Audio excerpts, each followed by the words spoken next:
Have you ever wondered why so many people stay stuck year after year? They read books, they watch videos, they talk about change, but when you look closely, nothing shifts. Why? Because they refuse to face the raw, uncomfortable truths that could actually set them free. Comfort zones feel safe, but they're cages. Real freedom, real growth, begins the moment you stop sugarcoating life and start looking it dead in the eye. Today, I'm going to tell you 20 harsh truths, not to discourage you, not to shame you, but to liberate you, because once you accept these truths, life starts to move. Your mind sharpens, your actions align, and you stop wasting years chasing illusions. But here's the thing. Most people will hear these truths and reject them. They'll defend their excuses. They'll protect their comfort. Will you? Or will you be one of the few who listen, really listen, and allow these ideas to challenge and transform you? Because the truth is simple. Your life will only rise to the level of truths you're willing to accept. The more you deny, the more you stay stuck. The more you face, the more you evolve. So if you're ready, really ready, take a breath and lean in. Let's begin. 1. No one is coming to save you. It sounds brutal, doesn't it? Almost too cold to accept. Because for most of our lives, we've been conditioned to believe that someone will. That one day, someone or something, a mentor, a relationship, a job opportunity, a stroke of luck, will swoop in and pull us out of our struggles, out of our pain, out of our dissatisfaction. Think about it. From childhood, we were often rewarded for waiting. Someone else would solve the problem. Someone else would tell us what to do. And when we grew up, we unconsciously carried that mindset into adulthood. We wait for external permission to change, for ideal circumstances to start, for the perfect moment to take action. But here's the truth. That moment never comes. Life is not a movie. There is no script where a hero enters stage left to rescue you from yourself. There is no scene where the universe suddenly delivers the perfect solution without you first becoming worthy of it through your own effort. The world responds to movement, not hope. It rewards action, not fantasy. The Stoics knew this deeply. Epictetus taught that freedom is found in recognizing what is within our control and what is not, and the arrival of a rescuer entirely outside your control, but your own will, your own discipline, your own decisions, that is yours. That is where true power lives. And yet, so many stay trapped in the opposite mindset. They wait, they hope, they tell themselves, when I have more money, then I'll pursue my dreams. When I meet the right person, then I'll feel worthy. When life gets easier, then I'll finally focus on my health. But all of that is avoidance. The hard truth is, you don't need permission to change, you don't need ideal conditions to act, and you certainly don't need saving. In fact, waiting for rescue is the very thing keeping you stuck. Because as long as you believe someone else must intervene, you give away your power, you delay responsibility, you remain passive in the story of your life. Here's what happens when you fully accept this truth, a profound shift. At first, it stings. The idea that no one is coming can feel lonely. But on the other side of that sting is liberation. If no one is coming, then you no longer have to wait. You no longer have to seek approval. You no longer have to wonder when it will be your turn. It's your turn now, because your life is yours to claim. Look around. The people who grow, the ones who break free from cycles of mediocrity, are not those who waited.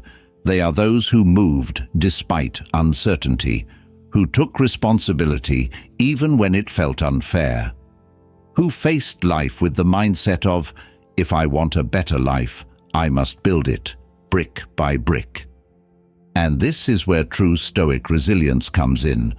Marcus Aurelius wrote, "You have power over your mind, not outside events. Realize this, and you will find strength." He wasn't writing poetry. He was giving you the key. Your mind, your perspective, your actions. These are your tools. This is where freedom begins. So ask yourself now, where in your life are you still waiting? Where are you secretly hoping that someone or something will come and make it all easier? Identify it, see it clearly, and then choose. Choose responsibility, choose action, choose to be the force that transforms your life. Because when you stop waiting and start moving, you don't just survive, you lead, you rise, you become capable of things you never imagined, and perhaps most importantly, you become the very person you were hoping would save you. That's where your power lives, and it's been there all along, waiting for you to claim it. 2. Life doesn't care about your emotions. It responds to your actions. This is one of those truths that feels almost unfair when you first hear it. After all, we're emotional beings. We feel everything so deeply: joy, sadness, frustration, disappointment, hope. And somewhere along the way, many of us came to believe that life should respond to those feelings. That if we feel sad enough, someone will comfort us. That if we feel stuck enough, the world will send us a sign. That if we feel deserving, success will arrive. But life is not moved by emotion alone. It moves in response to what you do. Reality is indifferent to your inner storms. It doesn't reward how much you cry or how frustrated you feel. It responds to effort. It responds to consistency. It responds to clarity of action. That can feel harsh, but it's also freeing, because it means you're not trapped by your emotions. You're not at the mercy of your moods. You can choose to act, even when you don't feel like it. And when you do, life begins to respond. Think about this. How many people do you know who live trapped by how they feel? They wake up tired, so they skip the gym. They feel anxious, so they avoid opportunities. They feel uninspired, so they stop creating. And day after day, life reflects that back to them. Not because it's cruel, but because that's the law of cause and effect. If you don't move, life doesn't move. If you don't plant, nothing grows. The Stoics taught this with absolute clarity. They didn't reject emotion, they acknowledged it, but they refused to be ruled by it. Marcus Aurelius wrote, "The impediment to action advances action. What stands in the way becomes the way." Notice, he doesn't say what you feel becomes the way. He speaks of action, because through action we shape the world, not through internal narratives alone.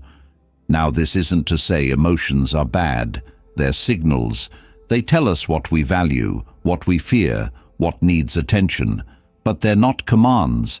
They're not reasons to stay frozen. If you only act when you feel perfectly ready or motivated, you'll spend most of your life in a loop of hesitation. The key is to move anyway, to train yourself to act through discomfort, because over time, that discipline rewires your relationship to emotion itself. Here's something else to consider.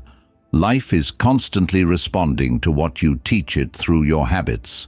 If you habitually retreat when anxious, life shrinks.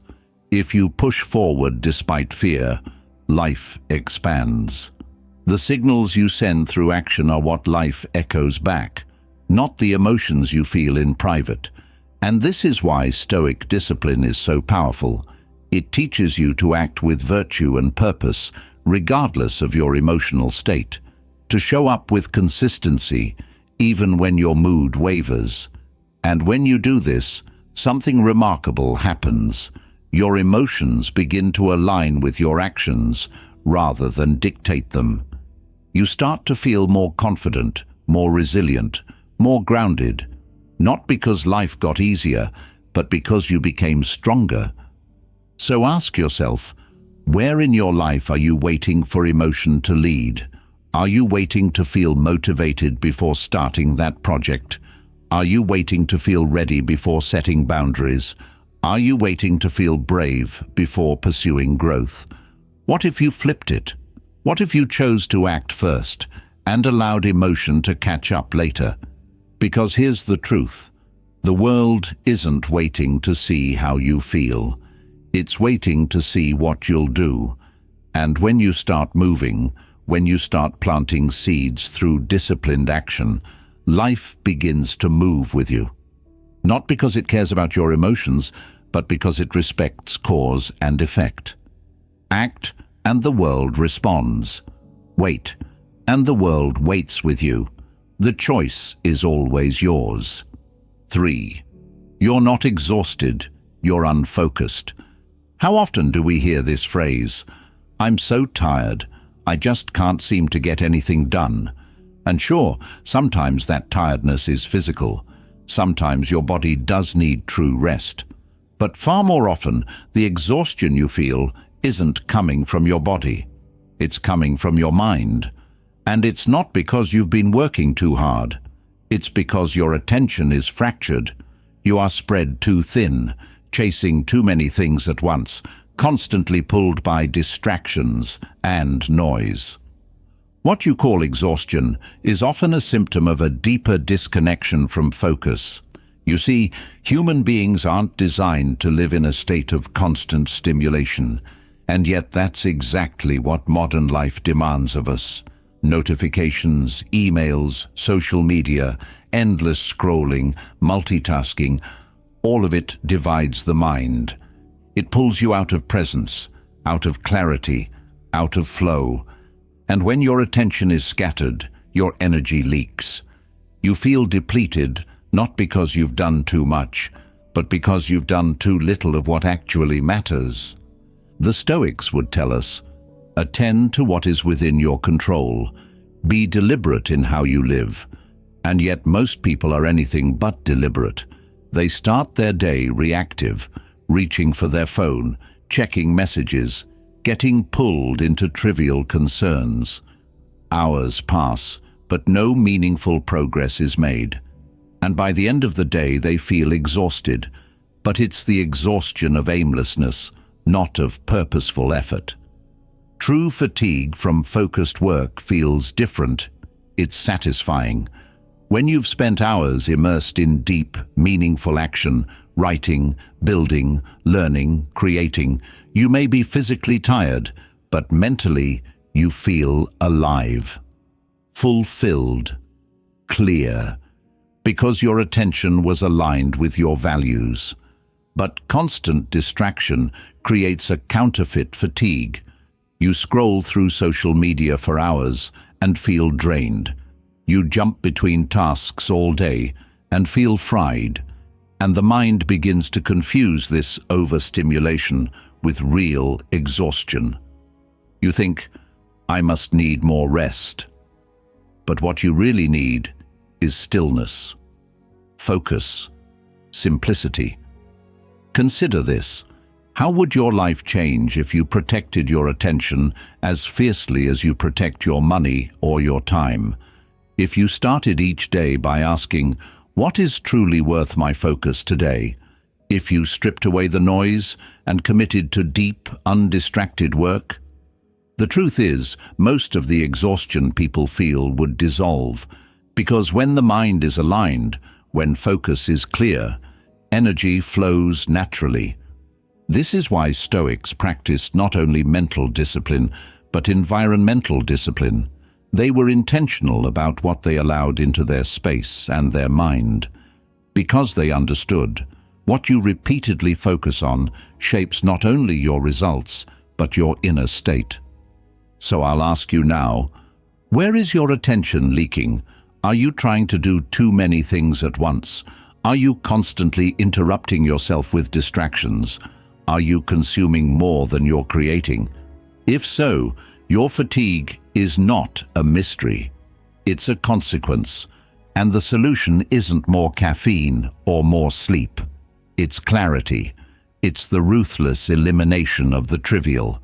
It's the daily commitment to focused effort on what truly matters, because when you do this, something powerful happens. Your so-called exhaustion begins to fade. Your mind sharpens. Your energy returns. Not because life got easier, but because you stopped scattering yourself and started living on purpose. Remember this: you are not as tired as you think. You are as distracted as you allow yourself to be. Reclaim your focus, and you'll reclaim your vitality. 4. Time is your only real wealth. You've heard this before, but have you really grasped it? Most people say they understand that time is precious, but when you look at how they live, it tells a different story. They guard their money, they chase status, they accumulate possessions. But time, they waste it freely as if it's endless. Hours lost to distractions, days spent on meaningless tasks, years gone in relationships and environments that drain them, and then one day they wake up and realize the most valuable currency they ever had is gone. Here's the truth most avoid: money can be earned, lost, and earned again. Status comes and goes. Even health can sometimes be restored. But time, once a moment passes, it is gone forever. You will never be 25 again. You will never be 35 again. You will never have this exact day again. And how you spend your time defines who you become, not what you claim to value. The Stoics were relentless about this. Seneca wrote in On the Shortness of Life that it is not that life is too short, it is that we waste so much of it. He said, "It is not that we have a short time to live, but that we waste much of it." Most people live as if they will never die. They procrastinate. They put off their dreams. They act as though tomorrow is guaranteed. But it is not. And facing this truth doesn't create fear. It creates urgency. Because once you truly accept that time is finite, everything sharpens. You stop tolerating the mediocre. You stop wasting hours on things that add no value to your life. You stop saying yes to obligations that drain you. And you start living with intention. You choose your work, your relationships, your daily habits with care. Not out of fear, but out of deep respect for life itself. Ask yourself, if someone gave you $10,000, you'd probably think carefully about how to spend it. You'd prioritize, you'd avoid wasting it. Yet every single day, you are given 86,400 seconds. And how much of that do you spend deliberately? How much of it do you guard from the trivial? One of the most life-changing shifts you can make is to start treating time like the irreplaceable asset it is. Imagine if every morning you woke up and thought, "Today is a non-renewable resource. I will never get this day again. How can I make it count?" That mindset alone will transform how you live. And here's something even deeper. The quality of your time is more important than the quantity. Many people live long lives, but they spend those years in passive existence, trapped in habits, consumed by distraction, disconnected from purpose. Others may live fewer years, but their days are rich with meaning, presence, and contribution. The Stoic question is not, "How long will I live?" but "How well will I use the time I am given?" So where does this leave you? You can keep living like time is infinite, drifting through days, tolerating distractions, putting off what matters. Or you can wake up. You can recognize that your time is your life, and that how you spend your time is how you spend yourself. This truth is liberating, because once you own it, you reclaim power. You become ruthless with what you allow into your life. You prioritize what matters. You stop waiting for someday and start living today. Remember this, you will run out of time. That is inevitable. But whether you run out full of regret or full of life, that is your choice. 5. Growth requires discomfort. This is one of those truths that everyone says they understand, but very few truly embrace. We live in a world obsessed with comfort. Everywhere you look, there's an option to make life easier, faster, more convenient. Instant food, instant entertainment, instant gratification. And over time, this conditions people to believe that if something feels uncomfortable, it must be wrong. That if a path is hard, it's not meant for them. But the opposite is true. Growth, real, lasting growth, is only born through discomfort. Think about anything you've ever truly achieved. Did it come without effort, without uncertainty, without facing fear, doubt, or resistance? Of course not. Whether it was building a skill, improving your health, overcoming adversity, or healing from a setback, discomfort was part of the process. It had to be. Because growth requires stretching beyond your current limits, and by definition, that is uncomfortable. The Stoics embraced this fully. They saw adversity not as punishment, but as opportunity. Epictetus wrote, "Difficulties are things that show a person what they are." Why? Because when you are tested, your character is revealed. When life challenges you, you discover what you are truly capable of, not when things are easy, but when they are hard. And yet modern culture teaches the opposite. It tells you to seek ease, to avoid struggle, to chase happiness through comfort. But here's the paradox.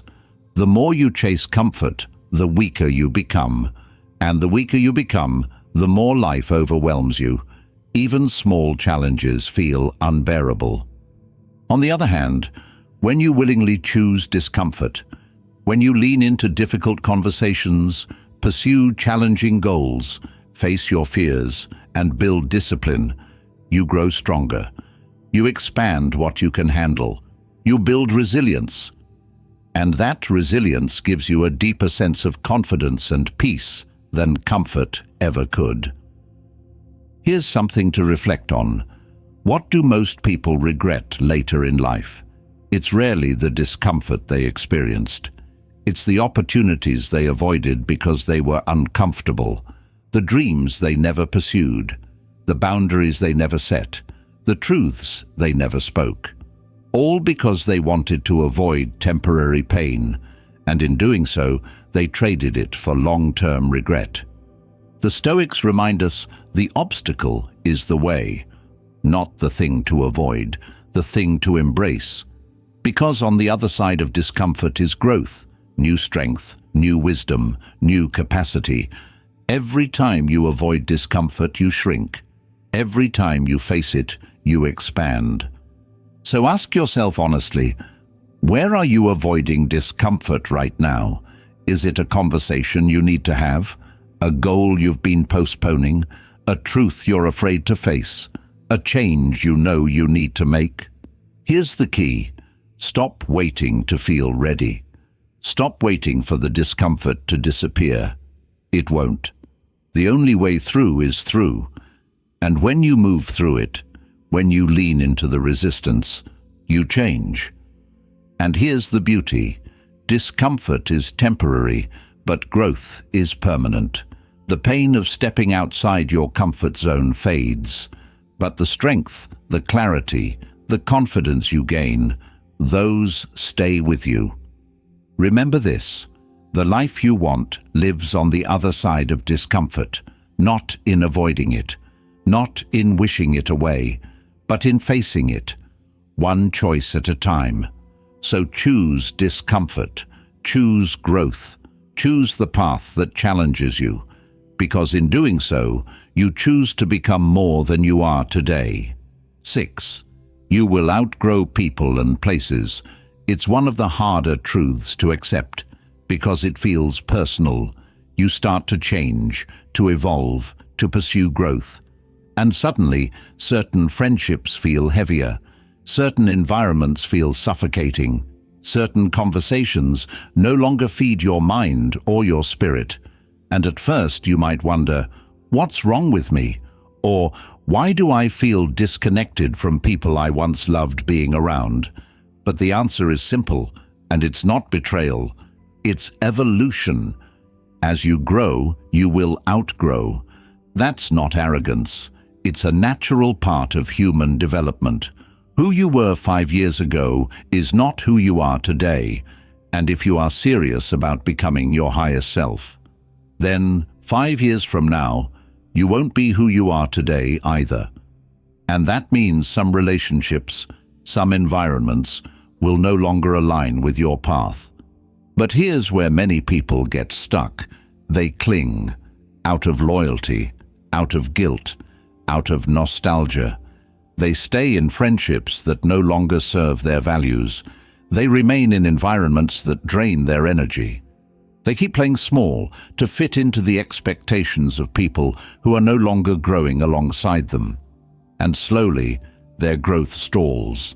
Their potential is stifled, not because they aren't capable, but because they refuse to release what no longer fits. The Stoics were clear about this. They taught that life is in constant flux, that we must embrace change, not resist it.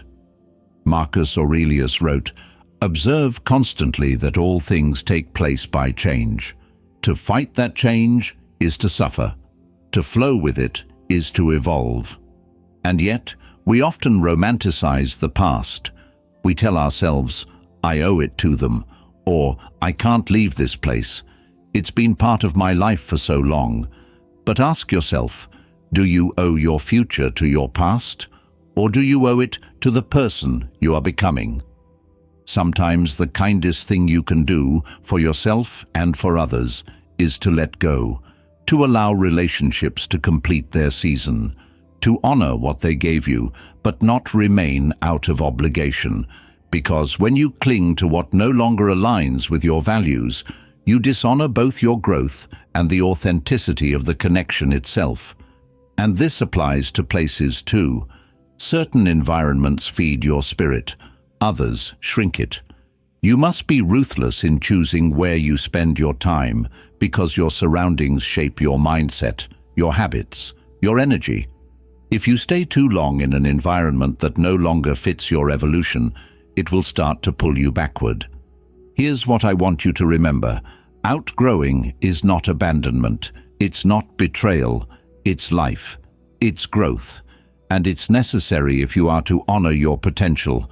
You can love people deeply and still choose a different path. You can be grateful for a place and still move forward. And often, by releasing what no longer fits, you create space for new connections, for environments that nourish your next level. But that space can't open until you have the courage to let go. So ask yourself now, where are you holding on too tightly? To relationships that drain you? To places that stifle you? To versions of yourself that no longer align with who you're becoming? Remember this, not everyone is meant to walk your full journey, and that's okay. Some people were there for a season, a chapter, a lesson. Honor that, but don't let it chain you. Growth will ask you to make room, to release, to evolve, and when you do, you step into the life that truly belongs to you, not the life shaped by past attachments, but the one aligned with your present values and future vision. Let go and grow. 7. Boundaries are the foundation of peace. If you want more peace in your life, more clarity, more energy, don't start by chasing external calm. Start by setting stronger boundaries, because without them, your energy leaks, your attention is scattered, your days become reactive, not intentional, and very quickly your inner world reflects that chaos. Most people misunderstand boundaries.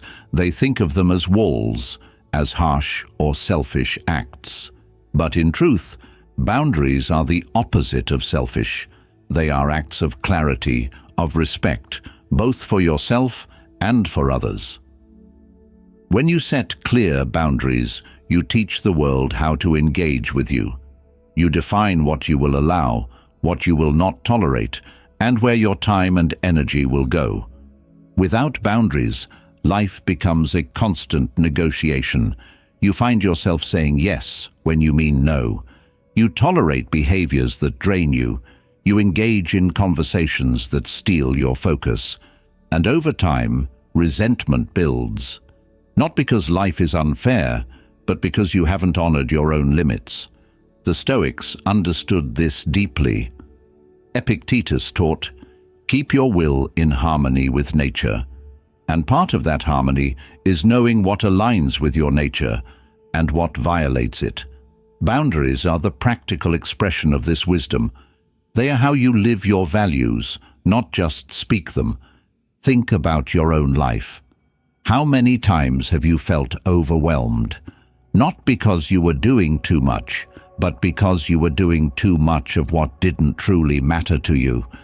How many times have you sacrificed your peace to avoid disappointing someone else? How many times have you let guilt override your own well-being? Every time you do, your energy fractures. Your days fill with obligations that aren't aligned with your deeper purpose. And peace becomes elusive, not because you lack the capacity for peace, but because you've allowed too many things to invade your space. But here's the good news. Boundaries can be reclaimed. You can start today. It begins with clarity. What do you truly value? What kind of life do you want to live? What kind of energy do you want to cultivate? When you know this, boundaries become easier to define. And here's something important. Boundaries are not about controlling others. They're about controlling yourself, your choices, your agreements, your actions. You can't force someone to respect you, but you can choose whether or not to remain in situations where respect is absent. Setting boundaries will feel uncomfortable at first, especially if you've spent years people-pleasing or avoiding conflict. But that discomfort is temporary. The peace that follows is lasting. Because when you live in alignment with your values, without constant leakage of energy, your mind becomes clearer. Your body feels lighter. Your relationships become more authentic. Not everyone will like your boundaries. Some will push against them. Some will try to guilt you back into old patterns. But remember, anyone who benefits from your lack of boundaries is not invested in your growth. And your loyalty should always be to your highest self, not to comfort, not to approval. So I'll ask you now, where in your life do you need stronger boundaries? Where are you saying yes when you should be saying no? Where are you allowing your time, your mind, your energy to be consumed by things that do not serve your well-being? Remember this, peace is not something you find, it's something you create, and boundaries are how you build its foundation. Protect your space, guard your energy, honor your values, and you will find that peace is not somewhere out there. It is within you, waiting to be reclaimed. Choose it through the boundaries you set today. 8. You become what you repeatedly do. It's one of the most powerful truths you'll ever hear, and one of the easiest to ignore. Because on the surface, it sounds simple. Your habits shape you. But when you truly reflect on this, it changes everything. Because it means you're not defined by your intentions, your dreams, or even your potential. You are defined day by day by what you repeatedly choose to do. Look at your current life, your mindset, your body, your relationships, your skills, your level of peace. All of it is the cumulative result of your daily actions. Not the big, dramatic moments, but the small, often unnoticed choices you make every single day. Do you start your mornings with purpose, or with distraction? Do you feed your mind with wisdom or with noise? Do you speak with intention or react out of impulse? Do you move your body or neglect it? Do you confront hard truths or avoid them? Every one of these small choices matters, because what you do repeatedly, you become. It shapes your identity, whether you're conscious of it or not. The Stoics were deeply aware of this. Marcus Aurelius reminded himself constantly, "You become what your thoughts make of you, and those thoughts are reflected in action." You cannot think yourself into a new life. You must act yourself into one. But here's where many people fall into a trap. They underestimate the power of small habits. They think, it's just one skipped workout. It's just one night of scrolling. It's just one negative conversation. But repeated once, twice, 100 times, and suddenly that small habit is your life. The same is true in reverse. One small act of discipline, repeated daily, rewires your mind. One daily choice to pursue growth compounds into transformation. One boundary enforced consistently reshapes your relationships. Identity is built not in grand gestures, but in the invisible architecture of daily behavior. This is why many people feel stuck. They chase external change, a new job, a new relationship, a new location, but bring the same habits, the same patterns with them. And unsurprisingly, they recreate the same life. Because the external cannot outpace the internal. Until your habits change, your life will not change. And the good news, this truth is incredibly empowering, because it means you don't need to overhaul your entire life overnight. You don't need to become perfect.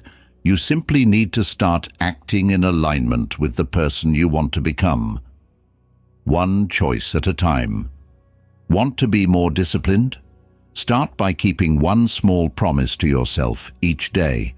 Want to be more confident? Start by taking one action that challenges your fear daily. Want to be more peaceful?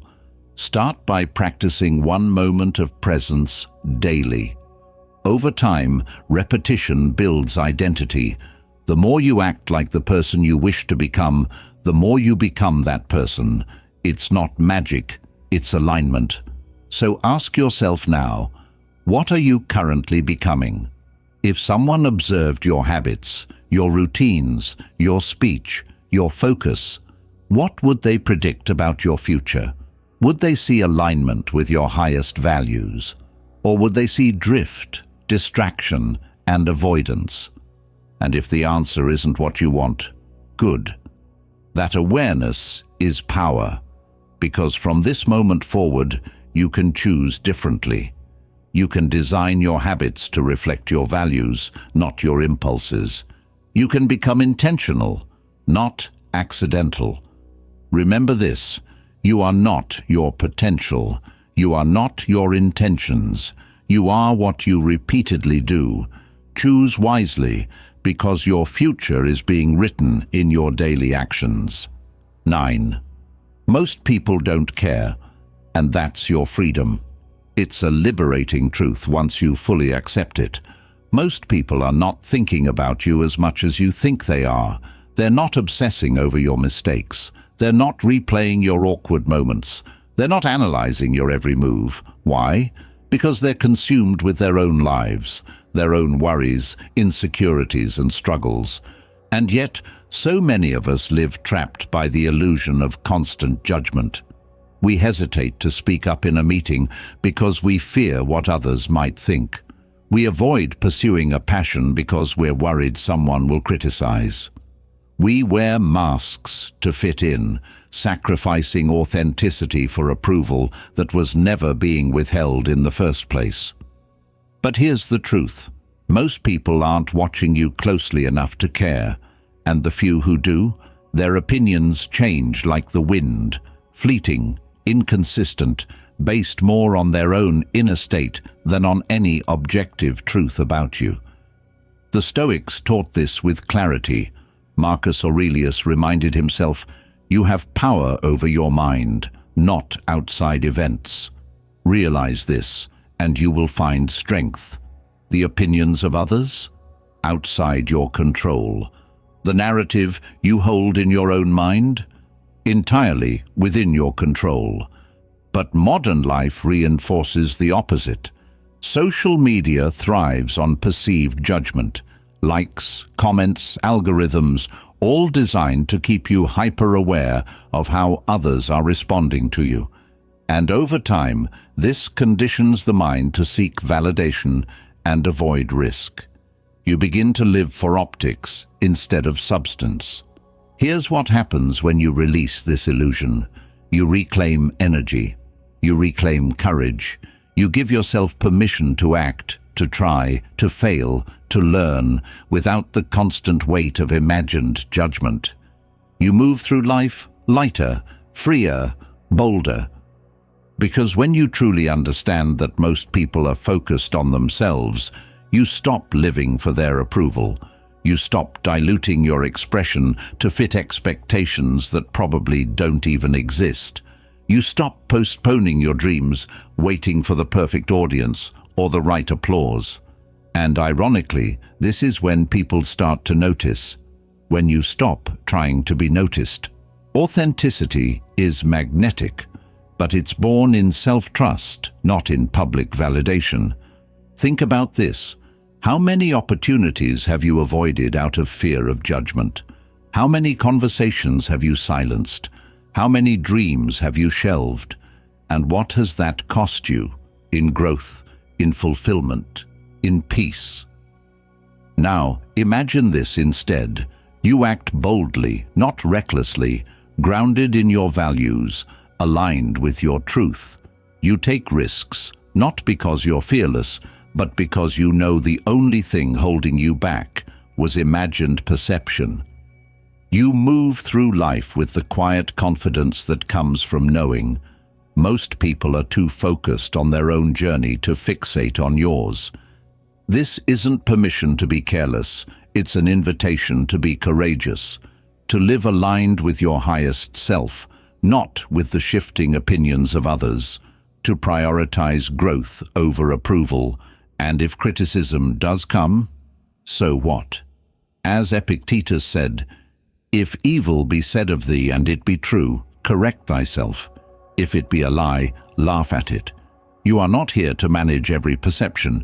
You are here to live fully, to grow boldly, to contribute authentically. So ask yourself now, where in your life are you holding back because of imagined judgment? What would you do? How would you live if you truly embraced the freedom that comes from knowing most people simply don't care as much as you think?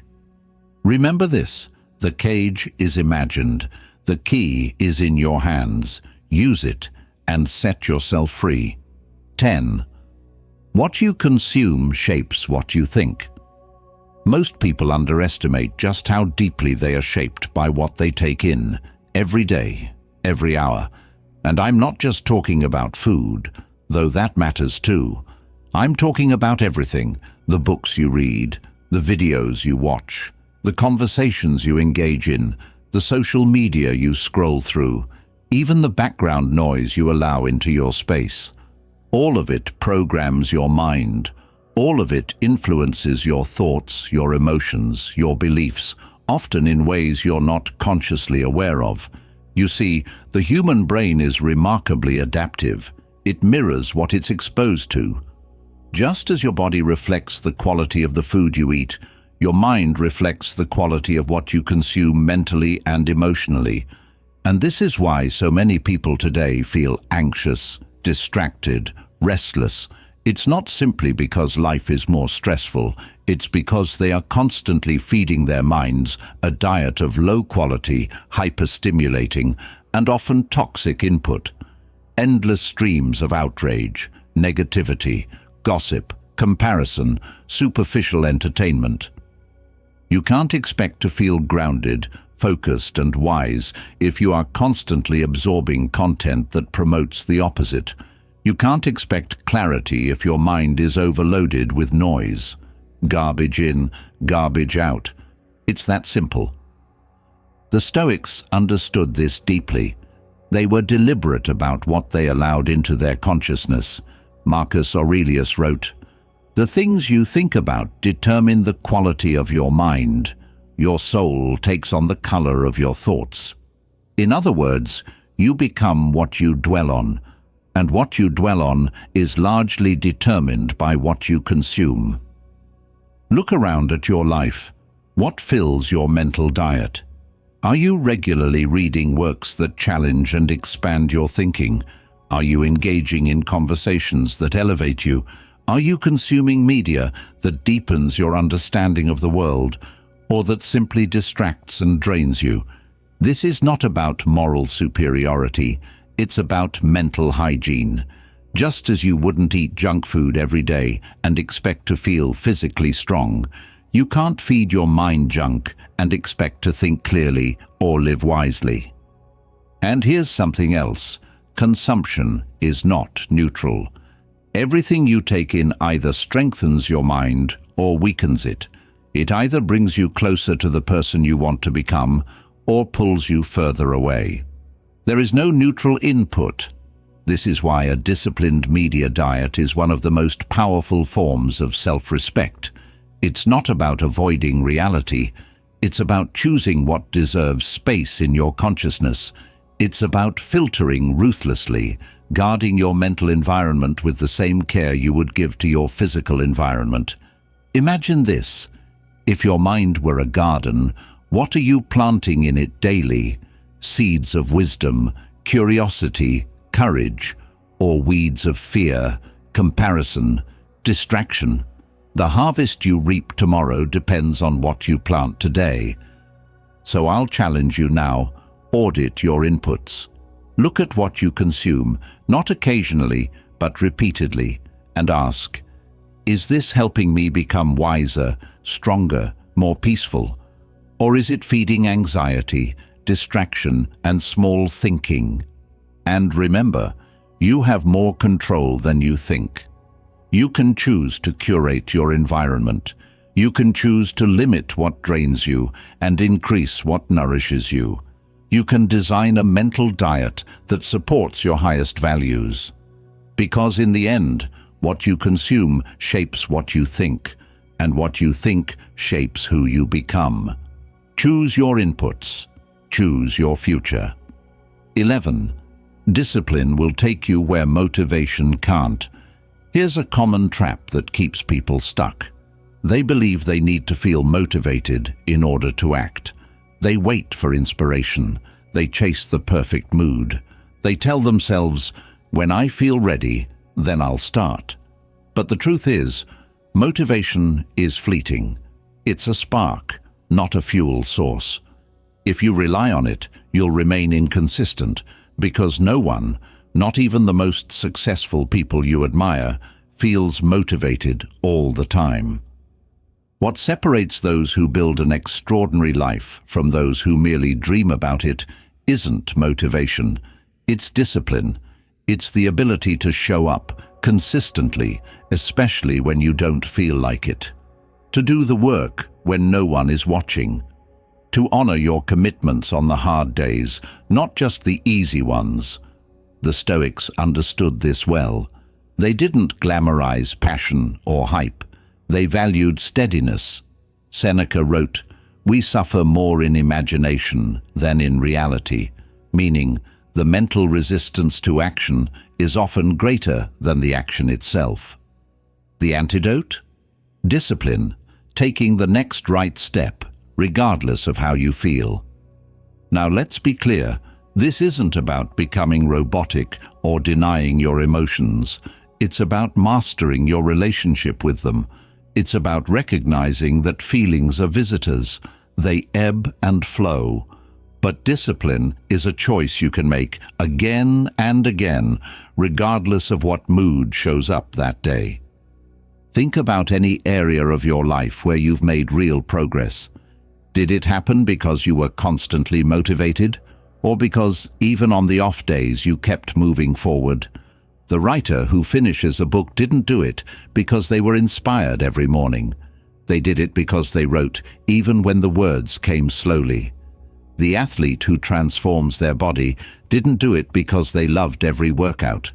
They did it because they trained when it was inconvenient. The entrepreneur who builds a thriving business didn't do it because every day felt exciting. They did it because they showed up through uncertainty, setbacks, and boredom. This is the difference discipline makes. It builds momentum. Each time you act in alignment with your goals, regardless of how you feel, you strengthen self-trust. You teach yourself that you can be counted on, and that creates an inner confidence no external motivation can replicate. Here's the irony. When you stop waiting for motivation and start building discipline, you often feel more motivated, because momentum breeds energy. Action creates clarity. The simple act of doing consistently shifts your state far more than sitting around waiting for the right feeling. Now, this isn't about perfection. You will have off days. You will miss a step. But discipline is about what you do most of the time. It's about returning to the path quickly when you drift. It's about holding the standard, not chasing an ideal of flawless execution. So I'll ask you now, where in your life are you waiting for motivation? What dream, habit, or goal have you postponed, telling yourself, I just need to feel ready? And what would change if you stopped waiting? If you committed to disciplined, consistent action starting today. Remember this, motivation is nice when it's there, but it is unreliable. Discipline, on the other hand, is freedom. It liberates you from the tyranny of fleeting emotions.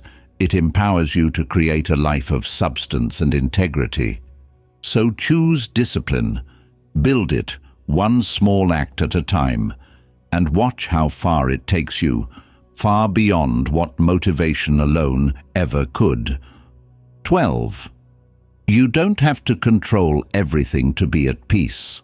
It's natural to want control. We seek it in our routines, in our relationships, in our future plans. There's a part of the mind that believes, if I can just control all the moving parts, then I can finally relax. Then I'll feel safe. But here's the paradox. The more you try to control, the more anxious you become, because life, by its very nature, is unpredictable. You can't control other people. You can't control outcomes. You can't control every twist and turn of your journey. And the harder you grip, the more life resists. You start micromanaging situations. You obsess over what people think. You replay conversations, trying to edit them in your mind. You future trip, worrying about scenarios that haven't even happened. And in doing so, you exhaust yourself. Mentally, emotionally, spiritually. The Stoics saw this clearly. Epictetus taught, some things are in our control and others are not. Wisdom lies in knowing the difference, and peace lies in aligning your effort with that wisdom. This doesn't mean passivity. It doesn't mean resignation. It means you do your part, fully, diligently, but you release attachment to what is beyond your influence. You take responsibility for your actions, your mindset, your integrity, and you allow life to unfold as it will. Think of it like this. Trying to control life is like trying to hold water in your fist. The tighter you squeeze, the more it slips through your fingers. But when you open your palm, the water can rest naturally. In the same way, when you release the compulsion to control, life flows more freely. You move with it rather than against it. This is especially vital in relationships. You cannot control how others think, feel, or behave. You can communicate clearly. You can set boundaries. You can act with integrity. But beyond that, their responses are their responsibility. When you try to control others, to force them to change, to make them see things your way, you create tension and frustration. But when you release that need, you create space for genuine connection, for acceptance, for peace. And this applies to your own journey as well. You won't control every outcome. Some plans will fall apart. Some efforts won't bear fruit in the way you expected. And that's okay. What matters is that you act in alignment with your values, not that you guarantee a certain result. Peace isn't found in having everything go your way. It's found in knowing that no matter what happens, you can handle it. That your worth isn't tied to external outcomes. That your serenity comes from within, not from perfect circumstances. Ask yourself, where in your life are you gripping too tightly? What are you trying to control that isn't yours to control? And what would shift if you released that grip? If you focused instead on what is truly within your power? Remember this: surrender is not weakness, it is wisdom. It is the mature recognition that life is too vast, too dynamic to be controlled, but it can be navigated with clarity, with grace, with resilience. When you stop needing to control everything, you create space for peace to enter. You free your mind, you open your heart, and you discover that the very peace you were chasing through control was available to you all along, through letting go. Choose that peace. It is closer than you think. 13. You teach people how to treat you. It's one of the most empowering and confronting truths in life. You might not always be able to control how someone behaves, but you absolutely control what you tolerate through your actions, your words, your boundaries, or your lack of them. You teach others what is acceptable in your world. And this teaching happens constantly, whether you're aware of it or not. Every time you allow disrespect to go unchecked, you teach someone that you'll accept it. Every time you overextend yourself without setting limits, you teach others that your time and energy are freely available. Every time you silence your needs to avoid conflict, you teach people that your needs don't matter. On the flip side, every time you enforce a boundary, you teach respect. Every time you communicate clearly, you teach that your voice matters. Every time you walk away from toxicity, you teach that your peace is non-negotiable. The Stoics would say, be tolerant with others, but strict with yourself. This isn't about harshness, it's about integrity. You cannot control the behavior of others, but you can and must control your own standards. Too often, people fall into the trap of hoping others will just know how to treat them. They wait for kindness. They hope for understanding. But hope is not a strategy. Clarity is, and clarity is expressed through consistent action. Think about a relationship in your life where you feel unseen or undervalued. Ask yourself, have you clearly communicated your boundaries? Have you consistently enforced them, or have you sent mixed signals, tolerating behavior that violates your values? It's not about blame, it's about ownership. You are the gatekeeper of your life. The standards you uphold teach others how to engage with you. And if someone continues to disregard your boundaries after you've clearly set them, that tells you something about their respect for you, and it gives you the information you need to make aligned choices. Now, setting and enforcing boundaries isn't always easy. It will feel uncomfortable at first, especially if you're used to people-pleasing or avoiding conflict. But discomfort is temporary. The self-respect you build is lasting. And over time, something powerful happens. Your relationships shift. The ones that cannot honor your boundaries fall away. The ones that can deepen in authenticity and mutual respect. This is the foundation of healthy relationships, not unspoken expectations, but clear, conscious agreements. And it starts with you.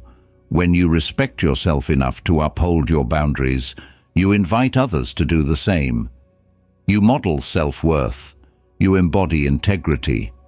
So ask yourself now, where in your life have you been teaching the wrong lessons? Where have you tolerated behavior that drains you? Where have you failed to enforce your own standards? And more importantly, what can you choose today to begin teaching new lessons? Lessons rooted in respect, clarity, and self-worth. Remember this: people will rise or fall to the standards you consistently uphold. Teach them well, not through demands, but through your example, through the quiet, unwavering message your boundaries send.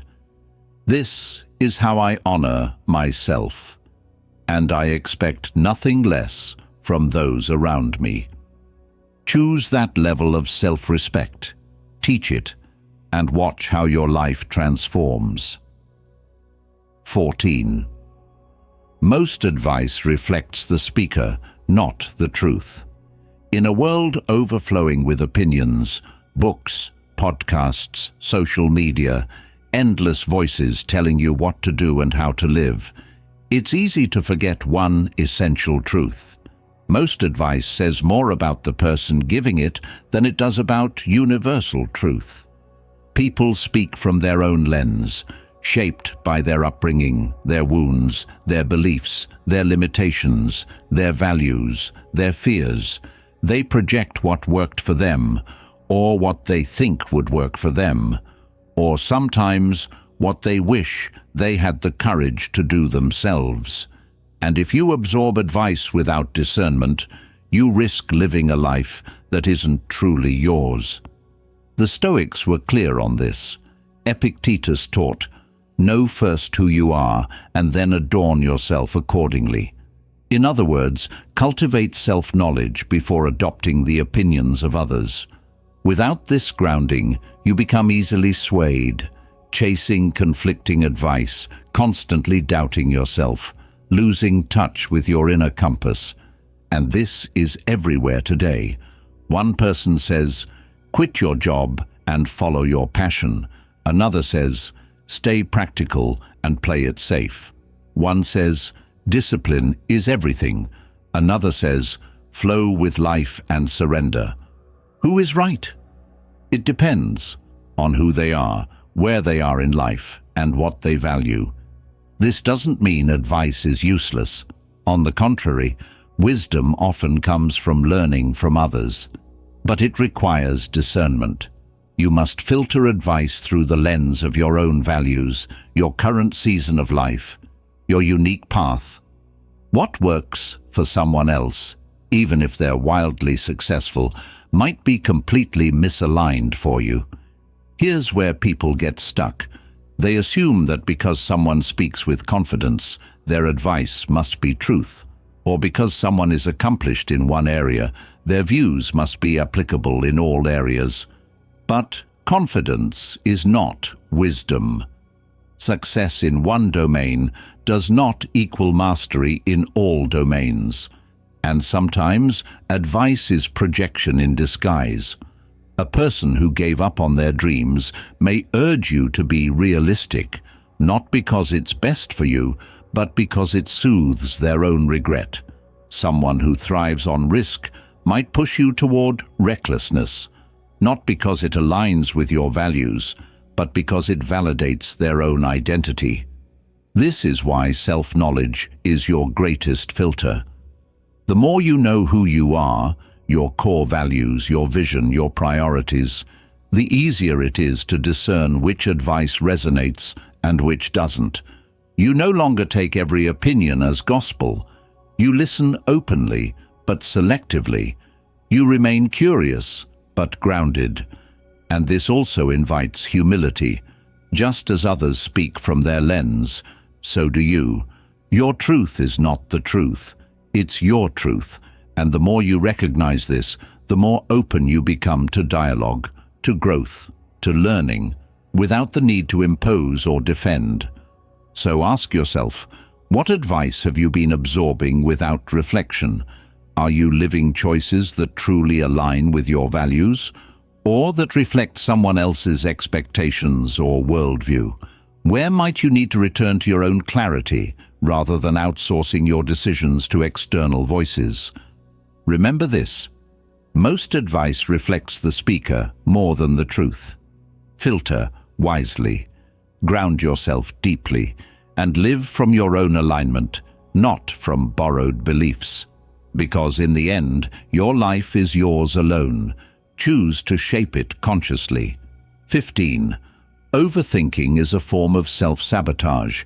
You might tell yourself that you're just being careful, that you're planning wisely, that you're being responsible. But if you're honest, deep down, you know when thinking crosses the line into overthinking. You know when it stops serving you and starts paralyzing you. And here's the hard truth: overthinking isn't wisdom. It's a defense mechanism, a way to avoid action, a way to stay in the illusion of safety. Because as long as you're thinking about the decision, you don't have to make the decision. As long as you're analyzing every possibility, you don't have to risk failure. As long as you're spinning scenarios in your head, you don't have to face the discomfort of the unknown. But here's what that costs you: momentum, progress, clarity. Because clarity doesn't come from thinking alone. It comes from doing, from taking a step, seeing the result, adjusting and learning. Action refines thinking, not the other way around. The Stoics understood this deeply. Marcus Aurelius reminded himself, "Waste no more time arguing what a good man should be one." In other words, act. Stop spinning in thought. Embody the values you claim to hold. Clarity follows action. And yet, modern life conditions us to overthink. We're flooded with information.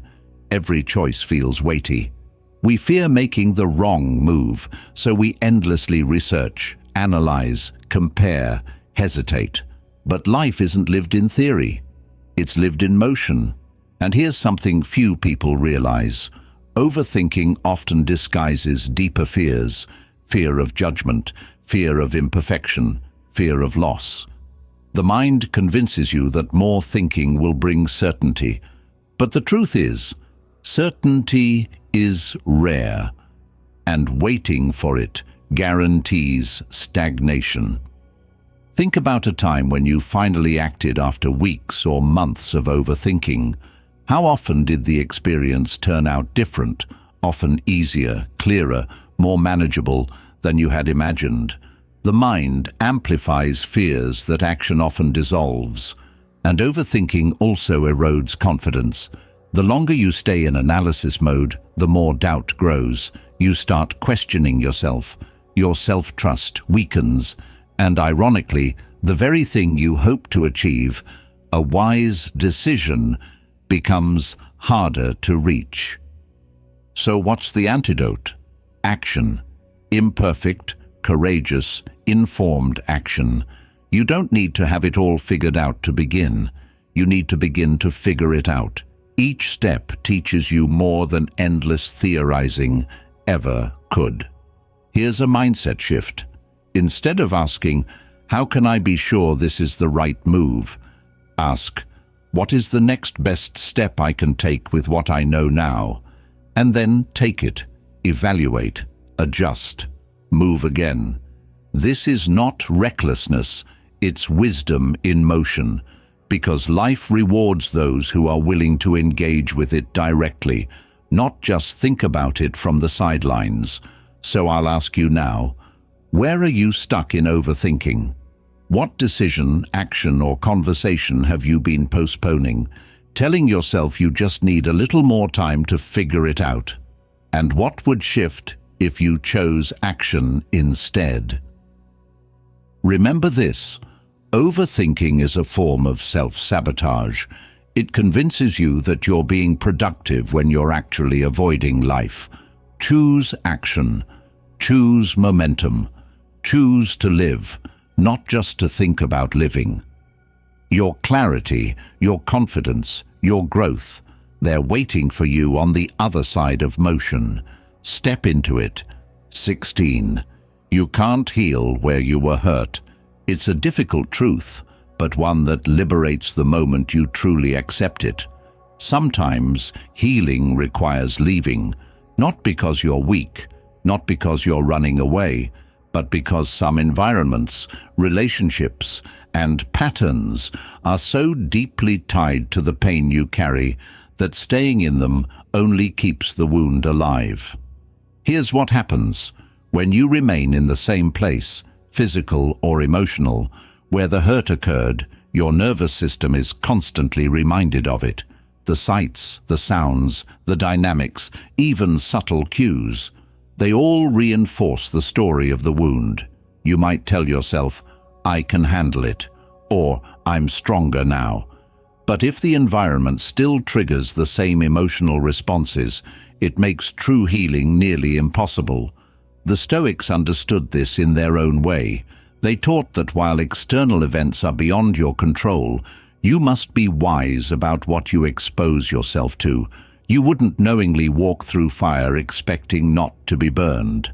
In the same way, remaining in toxic environments out of stubbornness or misplaced loyalty only prolongs your suffering. Now, this doesn't mean blaming the environment for all your wounds. Healing is your responsibility. But it also means being honest about what supports your healing and what undermines it. Sometimes, despite your best efforts, a relationship remains unsafe, a job remains depleting, a city remains a source of anxiety. And in those cases, the bravest, wisest act is to step away. Think about it like this. Healing is like planting a seed. For that seed to grow, it needs fertile soil. If you plant it in rocky, toxic ground, no matter how much sunlight you give it, it will struggle to thrive. The same applies to your own growth. You need environments that nourish your peace, your resilience, your sense of possibility, not ones that constantly reopen old wounds. Many people resist this truth. They stay where they were hurt out of guilt, obligation, or the hope that things will change. But healing isn't about forcing others to change. It's about taking ownership of your well-being. And sometimes that means making hard choices, walking away from what is familiar but unhealthy. And here's the deeper truth. Leaving doesn't mean erasing the past. It means creating space for a new future. It means giving yourself the gift of a fresh environment where new patterns can form, where new parts of yourself can emerge. You don't heal by endlessly revisiting the same cycle. You heal by stepping into new cycles that reflect who you are becoming. Ask yourself now, where are you trying to heal while remaining in the same conditions that caused the hurt? Is it a relationship where the dynamic hasn't truly changed? A workplace that still undermines your worth? A community that reinforces your old identity? And what might become possible if you allowed yourself to leave, not in anger, but in self-respect? What if you chose healing over loyalty to the past? Remember this, you can't heal where you were hurt. You can learn from it. You can grow beyond it. But true healing often requires new soil. Honor your growth. Choose the environments that align with your healing and release the ones that don't. In doing so, you give yourself the chance not just to survive, but to truly thrive. 17. Your attention builds your identity.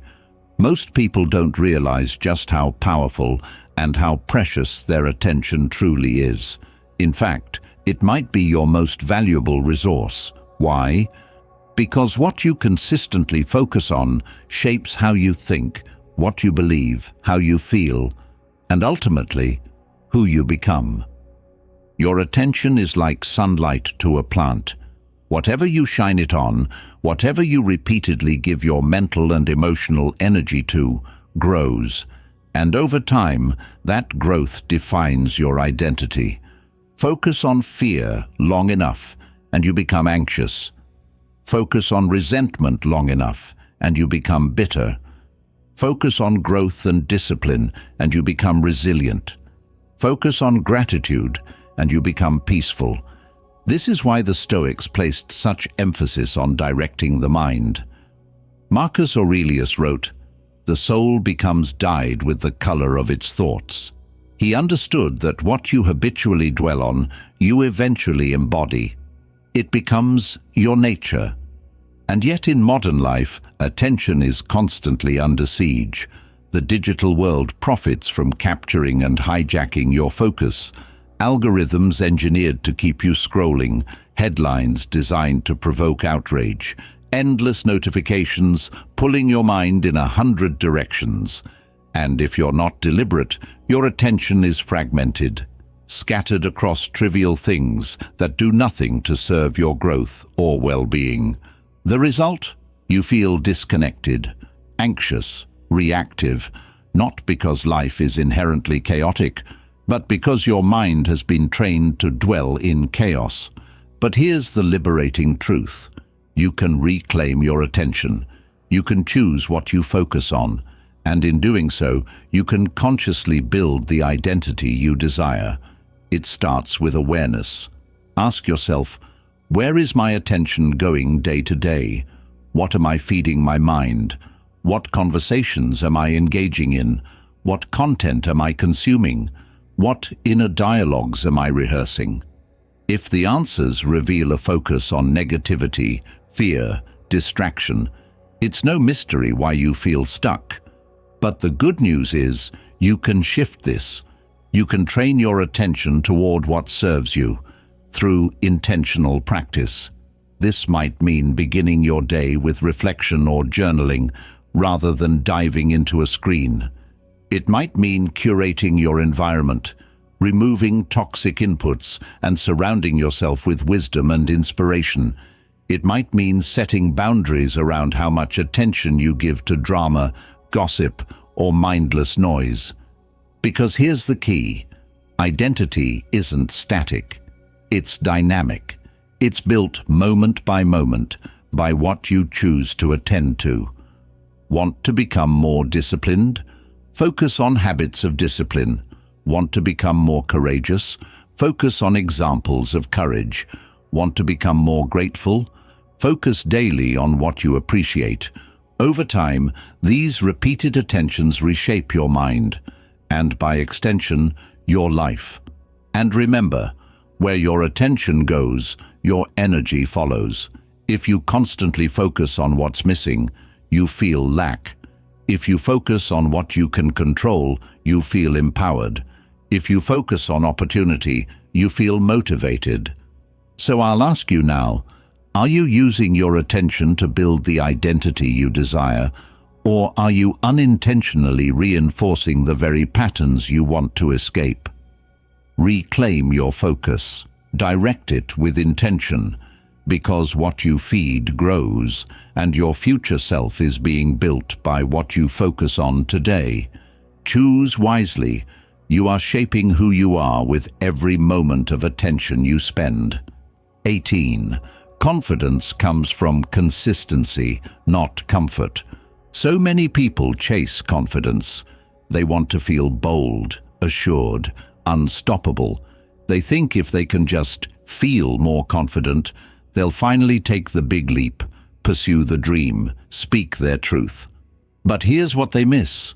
Confidence isn't something you magically feel first. It's something you earn through consistent action, through showing up over and over again, even when it's uncomfortable. And this is where most get stuck. They wait for comfort. They think, when I'm more ready, when I'm less afraid, when things are more certain, then I'll act. But life doesn't work that way. Confidence is not born from sitting in safety. It's forged in motion, in risk, in doing the hard things before you feel fully prepared. The Stoics knew this deeply. They didn't believe in waiting for ideal circumstances. They believed in virtue through action, in showing up with integrity regardless of external conditions.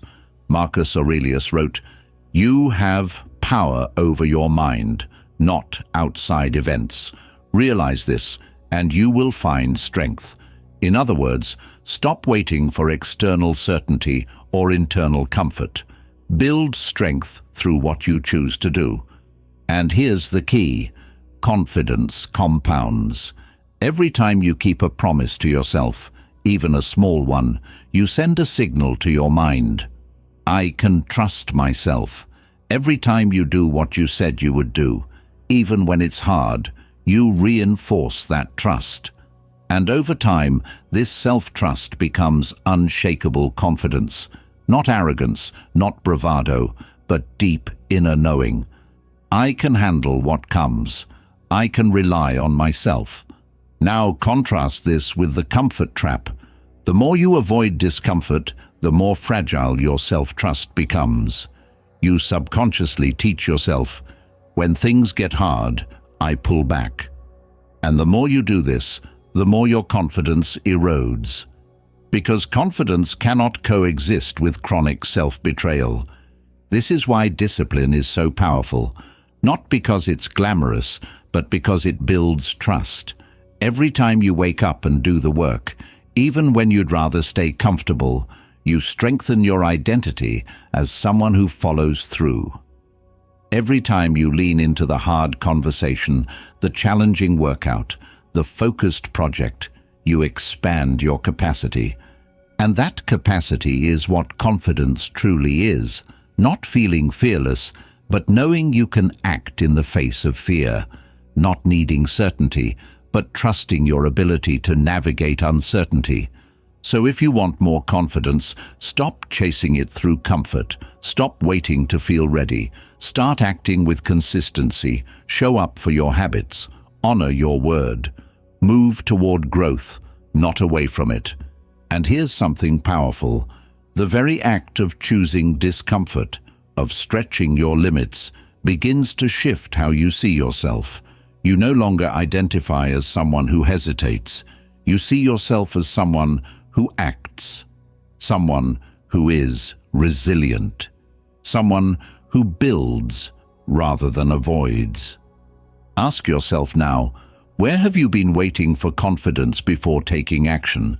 And what might change if you flipped it, if you chose action first, knowing that confidence will follow? Remember this: comfort is addictive but fleeting. Consistency is uncomfortable at first, but transformative. And the life you want, the person you want to become, is built through the discipline of showing up, again and again, especially when it's hard. Choose consistency over comfort. That is where true confidence lives. 19. People remember how you made them feel, not what you said. It's tempting to believe that the impact we leave on others comes from our words, the clever things we say, the advice we give, the points we make. But in reality, that's not what lingers in people's hearts. Long after your words are forgotten, the emotional imprint you left remains. People remember how they felt in your presence, whether they felt seen, valued, respected, inspired, or diminished, dismissed, overlooked. And this is a truth many people overlook, especially in a world obsessed with being right. You can win an argument and still lose respect. You can give great advice and still leave someone feeling judged. You can impress with knowledge and still leave no lasting warmth. The Stoics understood this subtle but profound truth.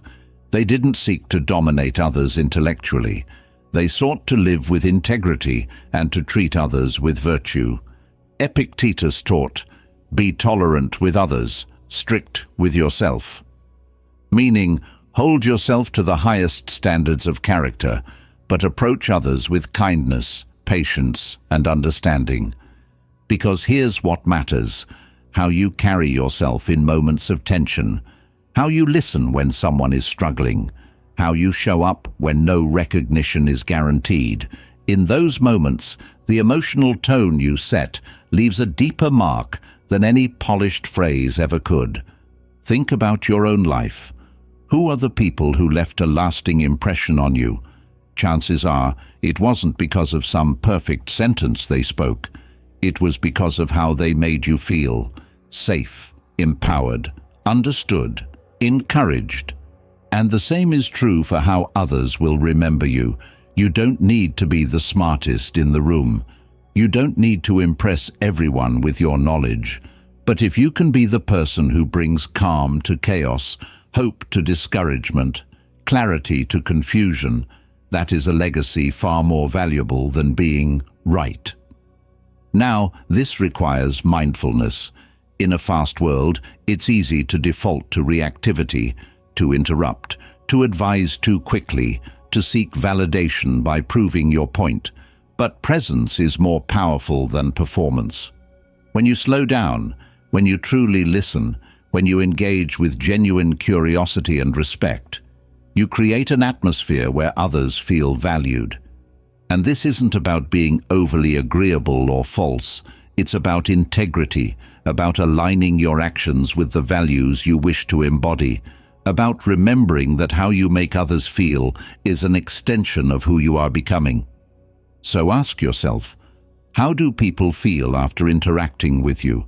Energized or drained, seen or ignored, respected or judged, inspired or discouraged? And more importantly, what small shifts can you make today to embody the presence you want to offer to the world? It's not about grand gestures, it's about consistent, conscious choices, a moment of true listening, a word of encouragement, a tone of patience. Because in the end, people may forget what you said, they may forget what you did, but they will never forget how you made them feel. And that is where your deepest impact lives. Choose to make it count. 20. Live for your future self, not for immediate comfort. Every day, with every choice you make, you're casting a vote, not just for who you are today, but for who you are becoming. And the hard truth is, many people trade their future peace, strength, and success for the fleeting comfort of the moment. It's easy to do. In fact, modern life encourages it. Skip the workout. It's more comfortable to rest. Scroll for another hour. It's easier than focusing. Postpone the hard conversation. Avoiding discomfort feels better now. But every time you choose short-term ease, you quietly tell your future self, you'll deal with the consequences. And those consequences compound.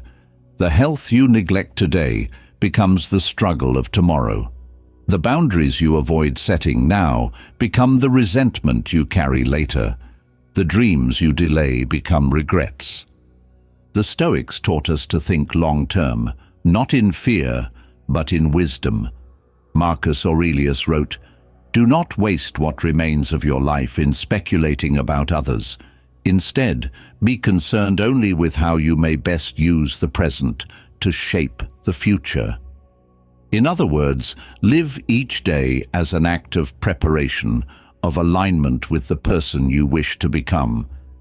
And here's the liberating truth. You don't need to be perfect. You don't need to overhaul your entire life overnight. You simply need to start making choices, small, consistent ones, that your future self will thank you for. Ask yourself, how will I feel tomorrow if I make this choice today? How will this action or inaction shape the life I'm building? Does this serve the future I want, or does it simply soothe the discomfort of the present? Because here's the reality. Life will ask for payment. You can pay now, with effort, discipline, discomfort, and earn long-term freedom, or you can avoid the payment now, but the debt will come later, often with interest. And this applies to every area of life. To your health, move today so your body serves you tomorrow. To your mind, learn today so your thinking sharpens over time.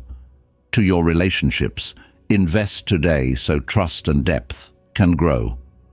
To your purpose, act today so fulfillment can take root. And here's something beautiful. The more you live this way, the more natural it becomes. You begin to identify as someone who honors their future self, The short-term temptations lose their grip. The deeper satisfaction of integrity and progress becomes its own reward. Of course, this doesn't mean denying all pleasure or living in constant sacrifice.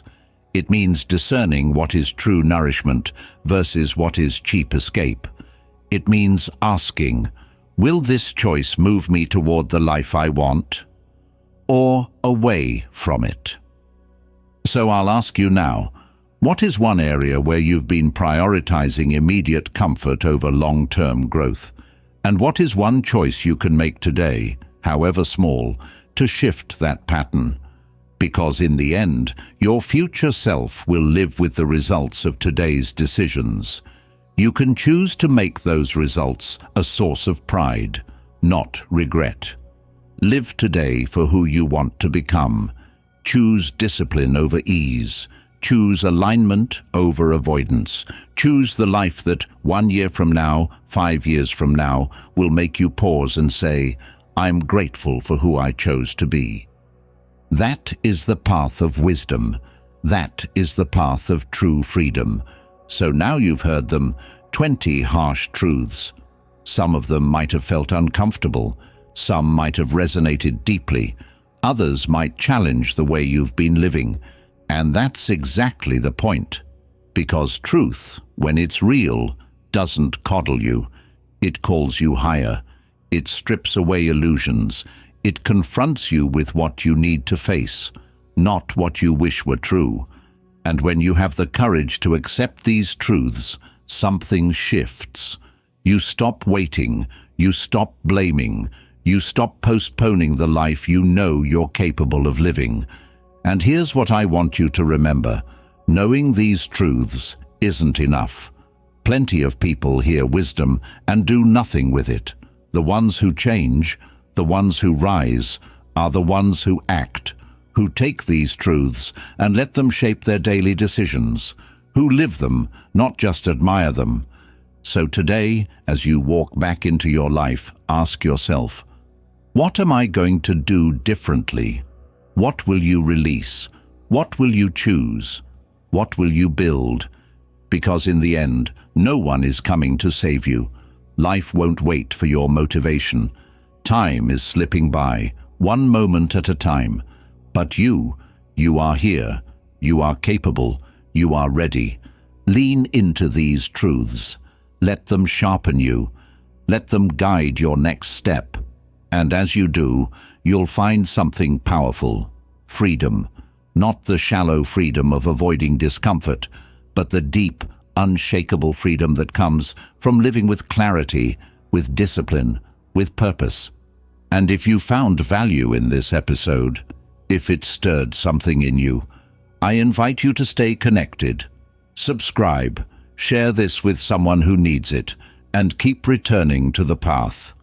Because growth is not a one-time event, it's a lifelong choice. Choose it, starting now.